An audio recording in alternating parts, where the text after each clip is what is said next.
Their names were Alexander and Lillian Budd, but no one ever called them by their names. They weren't Alexander and Lillian, they were simply the twins. Even as children, it was obvious that though the two had their own individual faults and imperfections, together they were a single, almost indestructible unit.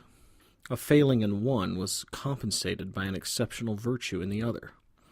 Certain gifted children excel at complicated mathematics or classical violin or competitive eating, but the Budds had an innate ability for life. When the two of them were together, which was almost always, nothing could stand in their way. Nothing was too difficult or devious.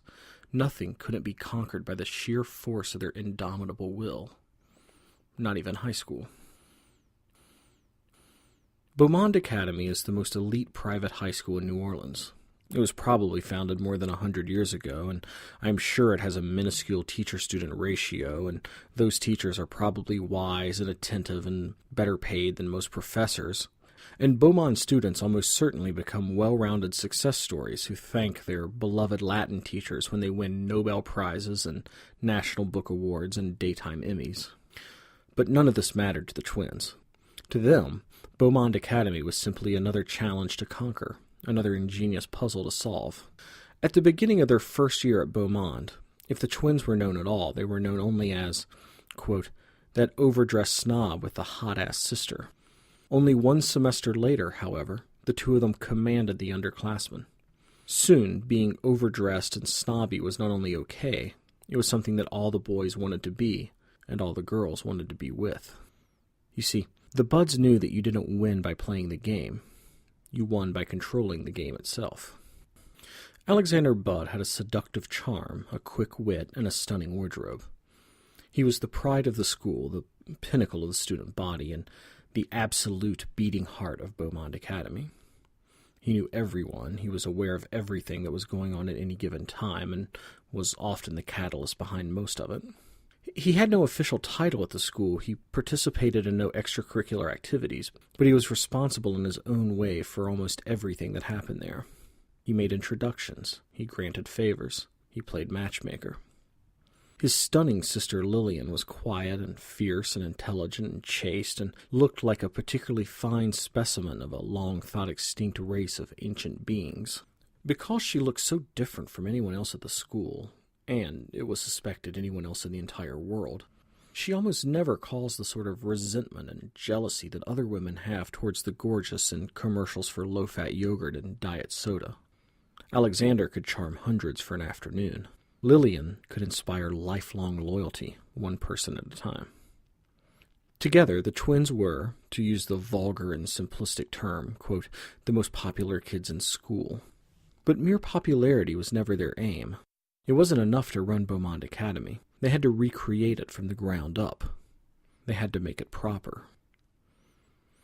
Alexander described for his classmates a nightmare in which every teenager bought identical outfits at the same 3 or 4 stores at the mall. The clothes were poorly made with low-quality material, and they were ill-fitting because an XL of 20 years ago was now labeled an M. The uniform of the American teenager was jeans that didn't fit, paired with a cheap cotton t-shirt adorned with the logo of the store where they'd bought it on clearance. But there was a time, he said, when the young, educated, and reasonably attractive actually dressed and acted as though they were these things, but no more. Today, the gravest sin was to stand out from the crowd. Now, in the age of comfort, equality had been achieved at last, not by lifting up, but by stooping down. Sweatpants and baseball caps for all, and let anyone who refused them be labeled arrogant, pretentious, elite. Adults were no longer interested in looking like adults, Alexander told them. When you're 40 and you dress like a toddler, you begin to act like a toddler. And so the social fabric was beginning to unravel. Etiquette was forgotten, email replaced stationery, men bragged about how long it had been since they'd worn their one suit. But there was hope.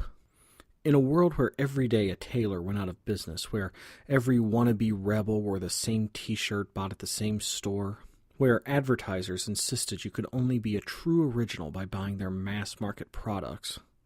Well, in a world like this, to dress and act like adults from a forgotten age was actually a victory of subversive nonconformity. If a small and dedicated group of teenagers became passionate about how they looked, how they dressed, and how they acted, then they would begin to change their school and, eventually, the world. This was the only rebellion left in this ruined age, and, if done right, it would be revolutionary. Style is substance. The Beaumont Academy prom was the crowning event of the Buds' junior year.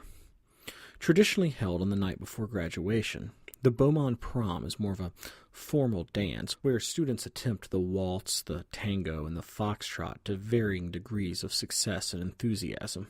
The chief attraction of the dance floor during the Buds' junior prom, however, wasn't the dancing but the chance for members of the junior class to show off their proper evening wear and the air of easy grace with which they hoped they were wearing it. 3 years into the Buds' reign at the school, Beaumont Academy was transformed. The students had thoroughly embraced Alexander's vision and slowly began to reinvent themselves. Soon the halls of the school were filled with boys in neckties and fitted trousers, and girls in tailored dresses and simple, unadorned jewelry. There were penknives and monogrammed handkerchiefs, perfumed letters, and cigarette cases. The students, though, knew that what the twins had established wasn't even about the clothes. It was about discovering a way to live with grace and poise, about always knowing what to say and do without agonizing over it like other teenagers. It was about believing in and being a part of something that was larger than yourself, and the feeling of satisfaction that comes from doing your small part to make it happen. After the jazz combo brought the last dance of the prom to an end, the boys bowed to their partners, then escorted them back to their seats. It was time for the final and most important event of the evening, the presentation of the Macmillan Award, the highest honor at the school. The award supposedly went to the grade that best exemplified the spirit of Beaumont Academy, but it was only technically a contest. The winners were allegedly determined by a mysterious and arcane set of guidelines, but in fact it went to the seniors every year. Well, almost every year. That year, for only the fourth, or was it the fifth, time in their school's history, the junior class upset the seniors to win the Macmillan. It shouldn't have shocked anyone, considering what an impact the Buds, their gang, and the rest of the class had made on the academy. But at the time it seemed unfathomable. The Macmillan Award is completely meaningless and is therefore obsessed over by the students, teachers, and alumni of Beaumont Academy. This made the juniors' win a very big deal, as it hadn't been won by a class other than the seniors in over 10 years. As the juniors celebrated their win, tastefully and proper, of course, there was the feeling that this was the turning point.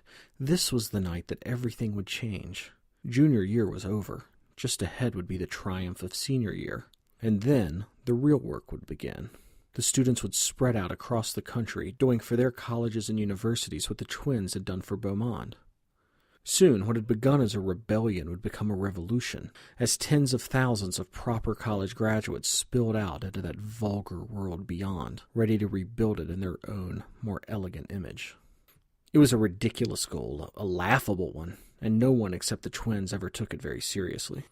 But on prom night, as the rest of the juniors took pictures of the Buds holding the Macmillan, it didn't just seem plausible, it seemed inevitable. They said it would be the night everything changed, and it was true. Nothing would ever be the same again. That same night, just a few hours later, City Councilman Lucas Budd, the twins' father, would be sprawled on a sidewalk on the edge of the French Quarter, handcuffed and raving with clothes askew and legs akimbo as police photographers carefully catalogued the powders and pills being gently lifted from his trunk. There were even reports that a young man fled from the scene, but they were never proven. Overnight, Lucas Budd would go from being one of the city's only true crusaders to political poison, and within 2 weeks, Mrs. Budd would announce that she would be returning to her childhood home of Lafayette for the summer, shielding her children from the toxic media environment created by her husband's activities. Back at the prom, though, no one knew exactly how much things were going to change that summer. All they knew was that they were at the end of an extraordinary year and a triumphant night. Everyone was happy, everyone was loved, everyone was proper. But the student body knew that none of what they'd achieved, the clothes, the award, the elegance, would have been possible if it weren't for the brother and sister in the middle of the crowd. Their names were Alexander and Lily and Bud, but no one ever called them by their names. To everyone at Beaumont Academy, they were better known, out of admiration, out of jealousy, out of fondness, out of envy, as simply the darling Buds. But this is not their story.